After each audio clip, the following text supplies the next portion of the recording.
তো আল্লাহ পাক বলেছেন ইয়াসআলুনাকা আনিল্লাহিল্লাহ, নবী তোমাকে মানুষ জিজ্ঞাসা করছে যে চন্দ্র চাঁদ যে আল্লাহ সৃষ্টি করেছেন, প্রথমত সরু হয়ে উঠে আবার মোটা হয়ে যায় আবার সরু হয়ে যায়, নবী তোমাকে লোকজন জিজ্ঞাসা করছে, তুমি বলে দাও কুল হিয়া মাওয়াকিতুল লিন্নাস, তুমি বলে দাও যেটা মানুষের টাইম টেবিল সময় সুযোগ দেখার সুবিধার জন্য আল্লাহ সৃষ্টি করেছেন। আবার আল্লাহ পাক পরওয়ারদিগার যতই কিছু সৃষ্টি করেছেন, আল্লাহ আবার সূরা বাকারার মধ্যে এই কথা ইরশাদ করছেন যে আমি যা কিছু সৃষ্টি করেছি সবকিছু শুধুই শুধু মানুষের লাভের জন্য, মানুষের জন্য।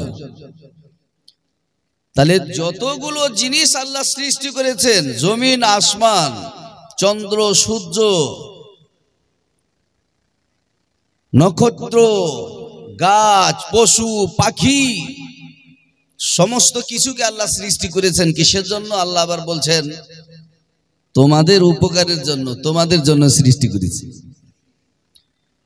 তাহলে একজন মেয়ে, একজন ছেলে, একজন মানুষ যে কেউ হোক না কেন, তার দাম জমিন চাইতে, আসমান চাইতে, চন্দ্র সূর্য চাইতে, সমস্ত কিছু চাইতে তার কিমত বেশি, তার দাম বেশি।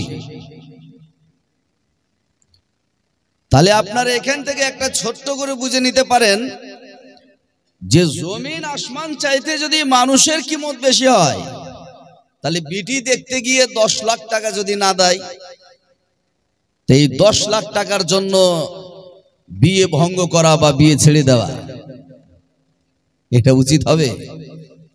এটা কোনো মতেই উচিত হবে না। কিছু টাকা পয়সার উদ্দেশ্যে মানুষ নিজের ব্যক্তিগত স্বার্থে আপনাকে কাজ করাবে, যেটা শরীয়ত বিরোধী কাজ, আপনার জন্য করা ঠিক হবে? কোনো মতেই করা ঠিক হবে না। ভাই বাবাজি আমার, সূরা মুমিনুনের 101 নম্বর আয়াতে আল্লাহ পাক বলেছেন, আল্লাহ বলেছেন ফাইজা নুফিখা ফিস সূর ফালা আনসাবা বাইনাহুম ইয়াওমা ইযিন ওয়ালা ইয়াতাসাআলুন। কত কঠোর কথা, বুঝে দেখেন। এটাকে সামনে নিয়ে ওয়াজ করব আপনাদের, ইনশাআল্লাহ শুনবেন, বুঝবেন, দামি কথা বলার চেষ্টা করব আপনাদের সামনে আমি। আল্লাহ বলছেন ফাইজা নুফিখা ফিস সূর, যেই দিনে বাঁশির মধ্যে আওয়াজ দেওয়া হবে, সুর ফুঁকানো হবে, সেই দিনে মানুষের মধ্যে সম্পর্ক বিচ্ছিন্ন হয়ে যাবে।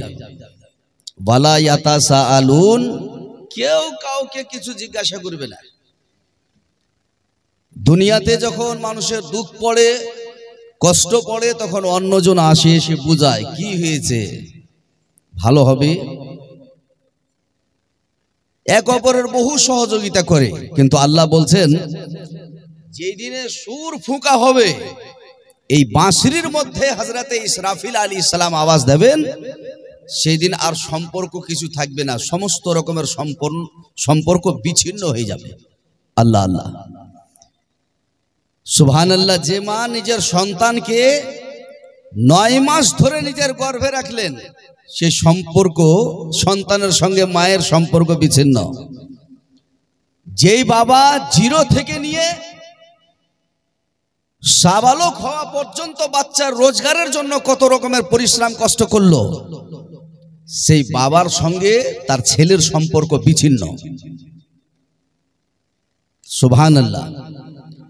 যেই দুঃখে সুখে সমাজের লোক এক অপরের সহযোগিতা করলো, যখন ইসরাফিল আলাইহিস সালাম বাইতুল মুকাদ্দাসের সেই চাটান থেকে যখন বাঁশির মধ্যে ফুঁকটা মেরে দেবেন, কোন রকমের কোনো সম্পর্ক থাকবে না। তাহলে দিনটা কত কঠিন হবে, আল্লাহ আল্লাহ চিন্তা করে দেখেন। ব্রাদারান ইসলাম মুআজ্জাজ হযরত, রাসূলে কায়নাত সাল্লাল্লাহু আলাইহি ওয়াসাল্লাম, রাসূলে কায়নাত সাল্লাল্লাহু আলাইহি ওয়াসাল্লাম পবিত্র হাদিস শরীফের মধ্যে বলেছেন, কি বলেছেন?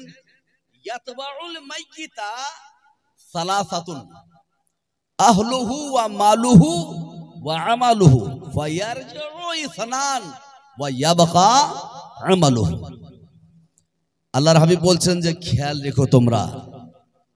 কি খেয়াল রাখবে? আল্লাহর হাবিব ইরশাদ করছেন, হে মানুষ, সেই দিনের খেয়াল রেখো যেই দিন তোমার মৃত্যু হবে। এই মৃত্যু হওয়ার পর যখন মানুষ তোমাকে গোসল দেবে কাফন পরিয়ে, এই কাফন পরানোর পর যখন খাটিতে তোমাকে নিয়ে যাবে, তোমার বন্ধু হবে তিনজন। একজন তোমার পরিবারের লোক হবে, তোমার মাল তোমার সঙ্গী হবে, তোমার আমল তোমার সঙ্গী হবে। কিন্তু যতক্ষণ পর্যন্ত তুমি কবর গাহ পৌঁছে গিয়েছো, তিনটা জিনিস তোমার বন্ধু। আর যখন কবর গাহে পৌঁছে তোমার লাশটা যখন কবরে রেখে দেওয়া হলো, মাটি বরাবর করে দেওয়া হলো, তোমার দুইটা জিনিস সঙ্গে চলে আসলো লোকের সঙ্গে। যারা তোমাকে দাফন করতে গিয়েছিল তার সঙ্গে তোমার পরিবার, তোমার মাল চলে আসলো। আর সোমার শুধুই শুধু তোমার বন্ধুত্ব হিসাবে আমলটা তোমার সঙ্গে চলে গেল। নামাজ আদায় করেছেন, রোজা রেখেছেন, হজ ফরজ ছিল হজ করেছেন, যাকাত ফরজ ছিল যাকাত আদায় করেছেন, কোরআন তেলাওয়াত করেছেন, মানুষকে ভালো পরামর্শ দিয়েছেন, দুঃখে সুখে মানুষের সহযোগিতা করেছেন, মিথ্যা কথা বলেননি, চুগলখড়ি করেননি, গীবত করেননি, পরনিন্দা করেননি। মায়েরা পর্দার সহিত চলেছে, মায়েরা নিজের স্বামীকে ভালোবেসেছে, মায়েরা ঝগড়া ঝাঁটি গালা গালি ইত্যাদি থেকে বেঁচেছে। এই সমস্ত কাজটা কবর জগতে যখন আপনাকে গেড়ে দেওয়া হলো, খবরে রেখে দেওয়া হলো, আপনার লাশটা মাটি বরাবর করে দেওয়া হলো, এই সমস্ত জিনিসটা আপনার সঙ্গে চলে গেল, বাকিগুলো সব উঠে গেল। মাইকের আওয়াজটা বক্সের জন্য এরকম করছে নাকি? বক্তার আওয়াজ কিন্তু এইভাবে হয় না, একটু কেমনই যেন। বক্সটাকে ঘোরাও তোকে একটু। শায়েরদের জন্য এরকম আওয়াজ ঠিক। হ্যাঁ, তো দেখলেন যেই দিন বাইতুল মুকাদ্দাসের চাটান থেকে ইসরাফিল আলাইহিস সালাম আওয়াজ দেবে,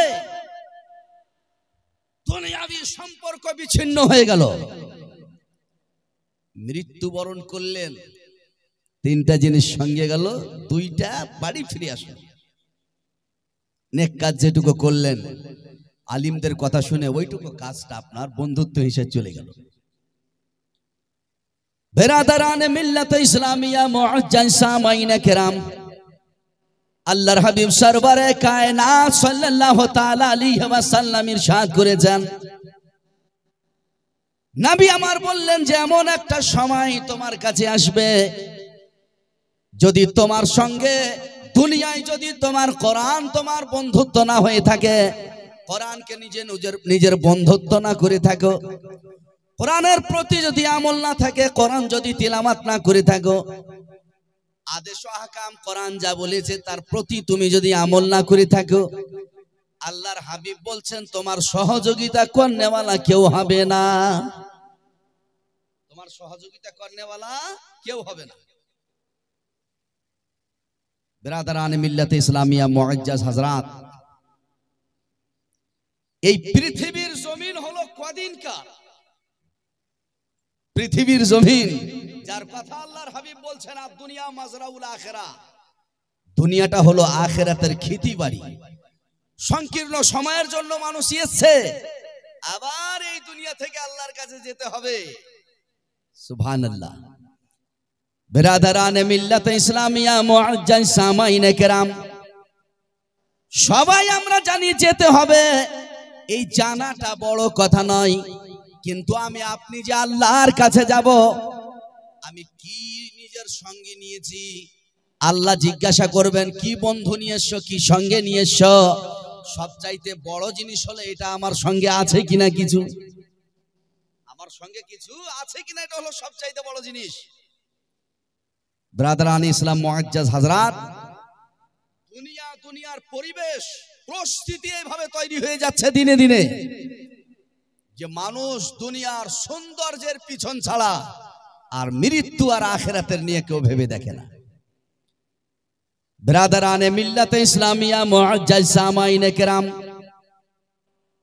আল্লাহ তাআলা সূরা কাহফের মধ্যে বলেছেন 46 নম্বর আয়াতে আল্লাহ বলছেন, আল্লাহ বলেন আল মালু ওয়াল বানুনা জিনাতুল হায়াতিদ দুনিয়া ওয়াল বাকিয়াতুস সালিহাত।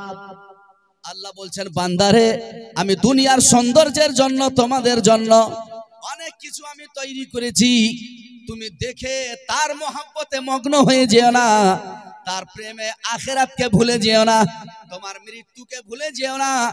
আমি এই সব দুনিয়ার সৌন্দর্য দুনিয়া পর্যন্ত সীমিতের জন্য তৈরি করেছি। ওয়াল বাকিয়াতুস সালিহাত, আর শুধুই শুধু বান্দা তোমার যেইগুলো আল্লাহর জন্য নেক উদ্দেশ্যে যেইগুলো নেক কাজ করেছো এইটা শুধু থাকবে, আর দুনিয়ার সৌন্দর্যের যত জিনিস আছে সব কিছু দুনিয়ায় পড়ে থেকে যাবে। আল্লাহ বলছেন দুনিয়ার সৌন্দর্যের জন্য অনেক কিছু বানিয়েছি, সব পড়ে থেকে যাবে। ওয়াল বাকিয়াতুস সালিহাত, কিন্তু যেইটুকু আল্লাহকে সন্তুষ্টির জন্য করেছো এটা তোমার নষ্ট হবে না, আল্লাহ পাক পর্যন্ত সাক্ষাৎ পর্যন্ত তোমার বন্ধুত্ব হিসেবে থেকে যাবে। বিরাদরান মিল্লাত ইসলামিয়া মুআজ্জাজ হযরত, এখন উপস্থিত সময় জলসাগুলো প্রোগ্রামগুলো আমাদের হয়, মেয়ে ছেলে যুবকেরা বিশেষ করে এসে খালি মোবাইলে সেলফি নাই, খালি স্টেজ কত সুন্দর হয়েছে, জলসা গাহা কত সুন্দর হয়েছে, মৌলানা সাহেবের ড্রেস কত সুন্দর, এই যে এই জিনিসগুলো আলোচনা মানুষের কাছে।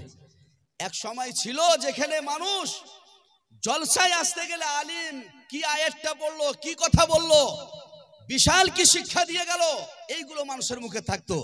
এখন স্টেজের সৌন্দর্য, কাপড়ের সৌন্দর্য। বিরাদরানে মিল্লাতে ইসলামিয়া, আল্লাহ তাবারক ওয়া তাআলা বলেছেন, এ আমার নবী শুনুন, ওয়ালা তামুদ্দান্না আইনাইকা ইলা মা মাত্তা'না বিহি। আল্লাহ বলছেন যে হে নবী, ওয়ালা তামুদ্দান্না আইনাইকা, তুমি নিজের চক্ষুগুলোকে দুনিয়াবি সৌন্দর্যের দিকে আল্লাহ বলছেন যে তুমি ঘোর করে লম্বা নজর করে দেখিও না।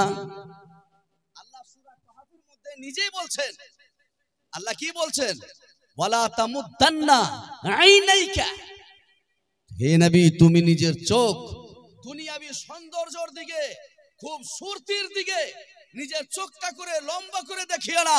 কারণ হচ্ছে এই দুনিয়াবি সৌন্দর্য বিরাদরানে মিল্লাতে ইসলামিয়া, আল্লাহ বলছেন দুনিয়া পর্যন্ত সীমিত, এইগুলো থেকে যাবে, আর যেটুকু আল্লাহকে সন্তুষ্টির জন্য তুমি করলে এই সব তোমার বন্ধু হিসাবে সঙ্গে চলে যাবে। সুবহানাল্লাহ।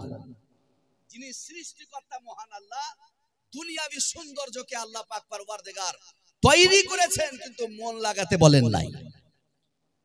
দুনিয়াতে মন লাগাবে কারা? কাফিরেরা, মুসলমানেরা। কাফিরেরা কি বলে? জুম্মার গায়া ও তার গায়া, জুম্মার গায়া ও তার গায়া, মরে গেল আবার ফের কি আছে। কিন্তু মুসলমানদের জন্য আসল সুখের জীবনটা হলো মরার পর, আসল জীবন হলো সুখের মরার পর, সুখের জীবন। সুবহানাল্লাহ।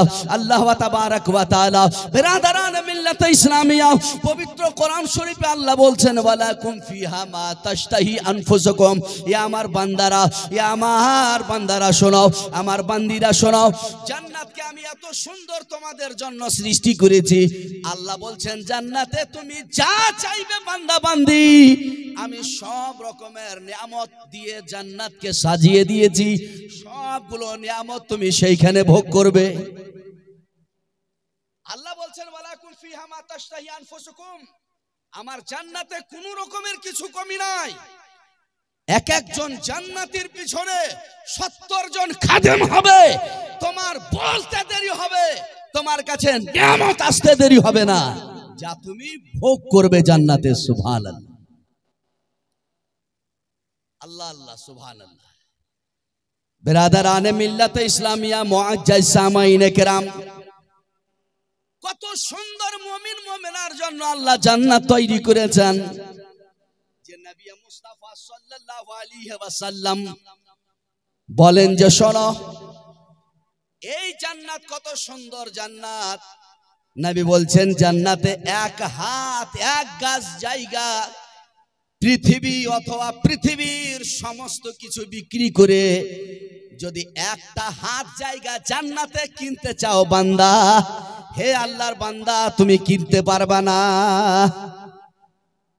তাহলে জান্নাত কত কিমতি, যেখানে চিরস্থায়ী জীবন মানুষের কাটবে মুমিন মুমিনার, যে একটা হাত জায়গা জান্নাতে কিনতে গেলে এই দুনিয়া ওয়া মা ফিহা অথবা দুনিয়ার মধ্যে যা কিছু আছে নবী বলছেন সব বিক্রি করার পরও একটা হাত জায়গা জান্নাতে কিনা যাবে না। তাহলে সুবহানাল্লাহ বলে দেন, কত সুন্দর জান্নাত। আল্লাহ এই জান্নাতটা এমনি পেয়ে যাবেন না, আল্লাহ তার জন্য কিছু কর্ম রেখেছেন, কিছু কর্ম আল্লাহ রেখেছেন। এই কর্মর মাধ্যম দিয়ে বিরাদরানে মিল্লাত ইসলামিয়া মুআজ্জাজ হযরত, তাফসীরে জালালাইনের শারাহ, তাফসীরে মিসবাহাইন, এর মধ্যে একটি হাদিস বর্ণনা আছে। কি হাদিস? আল্লাহর নবী সাল্লাল্লাহু আলাইহি সাল্লাম একজন নিজের বন্ধুকে নিয়ে বসে আছেন, আলোচনা করছেন। ইতিমধ্যে একজন লোক যায়। আল্লাহর নবী বললেন, কেমন লোক? কয় যে ইয়া রাসূলুল্লাহ, ইয়া হাবিবাল্লাহ, এই যার সম্বন্ধে আপনি জিজ্ঞাসা করছেন, এই লোকটা হলো অত্যন্ত পয়সাওয়ালা, সমাজের মধ্যে একটা ভালো প্রভাব রয়েছে। লোকটা যখন কোনো কথা সমাজে বলে, তার পয়সার জন্য সমাজের লোক তার কথা নাই। বিয়ের প্রস্তাব দিতে গেলে আগ্রহ করে মানুষ গ্রহণ করে, অথবা এই ব্যক্তিকে ভালো ফ্যাসিলিটি দেওয়া হয়। ইতিমধ্যে আরেকজন গেলেন, তো বললেন, ইয়া রাসূলুল্লাহ, বিয়ের প্রস্তাব দিলে মানুষ একে ভালোবাসে না, সমাজে এই লোকের কথা রাখা হয় না, এই লোকের সমাজে অতটা মূল্য নাই। কারণ হলো এই ফকির, গরিব লোক। আল্লাহর হাবিব কত বড় কথা বলেছিলেন। বিরাদরানে ইসলাম, প্রিয় শ্রোতাগণ আমার, প্রিয় সোনা আমার শোনান। আল্লাহর হাবিব বললেন, শোনা আমার বন্ধু, আরে তুমি চিন্তা ভাবনা করছো পয়সার জন্য দুনিয়াতে একে অনেক সম্মান দান করা হয়েছে, কিন্তু তুমি শোনো, দুনিয়ার সব কিছু অথবা সমস্ত লোক চাইতে এই গরিব লোকটাকে যদি আমি উত্তম বলি, কিছুই কমি হবে না।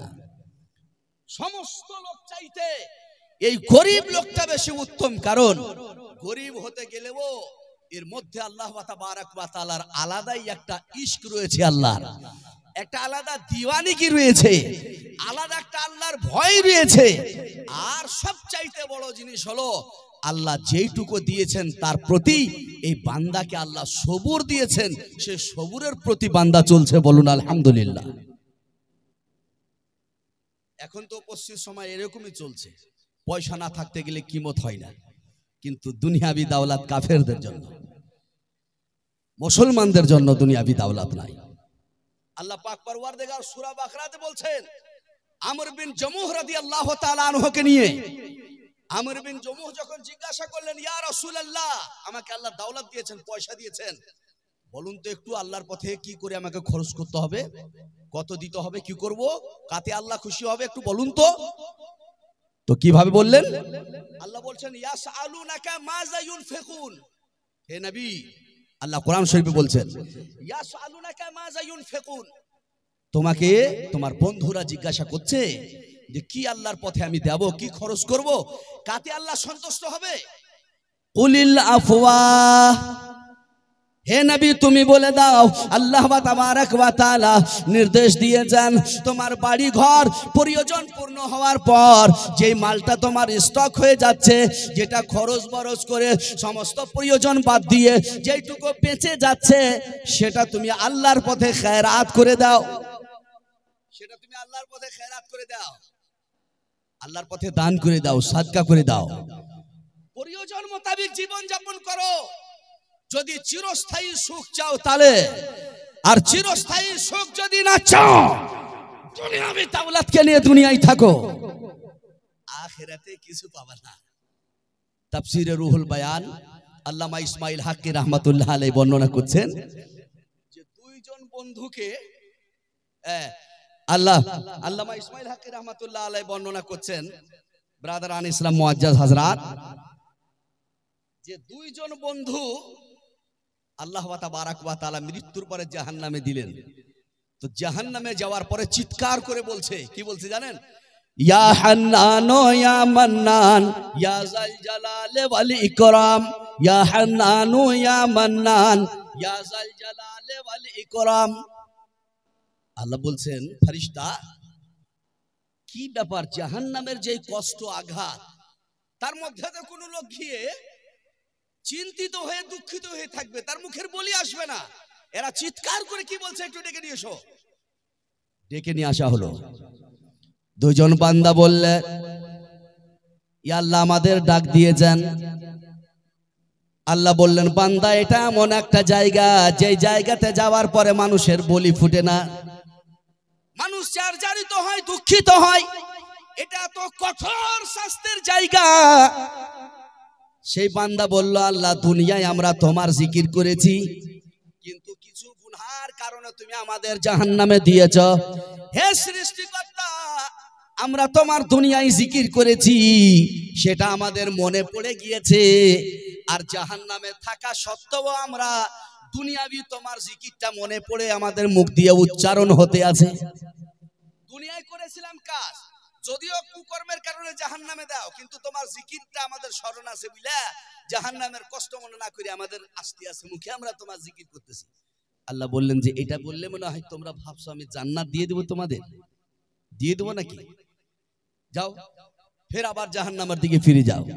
দুইজন বান্দা, দুইজন বন্ধু দৌড়ে দৌড়ে যাচ্ছে। আল্লাহ বললেন, ফেরেশতা কি ব্যাপার, জাহান্নামের এত কঠোর শাস্তির মধ্যে থেকে আবার দ্বিতীয়বার যেতে বললাম, ফের আবার দৌড়ে দৌড়ে যাচ্ছে কেন, জিজ্ঞাসা করো তো। সেই দুইজন বন্ধু বলল, হে আল্লাহর ফেরেশতা, আমরা আজকে চিন্তা করেছি দুনিয়ায় আল্লাহর আদেশ ও আহকামের প্রতি আমরা অত বেশি সুন্দরভাবে চলতে পারি নাই, পূর্ণতার ভাবে চলতে পারে নাই, পূর্ণভাবে চলতে পারেনি। আজকের দিন আমাদের সৃষ্টিকর্তা যাই বলুক না কেন, আমরা আল্লাহর আদেশকে অতি তাড়াতাড়ি পালন করার জন্য আমরা দুই বন্ধু রেডি আছি। আখিরাতে কিছু দুর্বল হয়েছে, কিন্তু আজকে চিন্তা করেছি আল্লাহ যেটাই বলবে দেরি করব না, তাড়াতাড়ি করে এই কাজকে পুরো করে ফেলবো। আল্লাহ বললেন, ফেরেশতা এদেরকে আর হিসাব নেওয়া হবে না, আমি আল্লাহ রাব্বুল ইজ্জত এদের কথা শুনে আমি আল্লাহ তো খুশি হলাম, এই বান্দারা যাও আর হিসাব না হয়ে আমার জান্নাত চলে যাও। বান্দায়ে খোদা আল্লাহর পছন্দনীয় কথা, আল্লাহকে পছন্দ হলো, বললেন যাও জান্নাত চলে যাও, কর্ম ভালো করে যাও। কোনটা কর্মে আল্লাহ সন্তুষ্ট হলে আখিরাতে যে আল্লাহ জান্নাত দিবেন বলা যাবে না।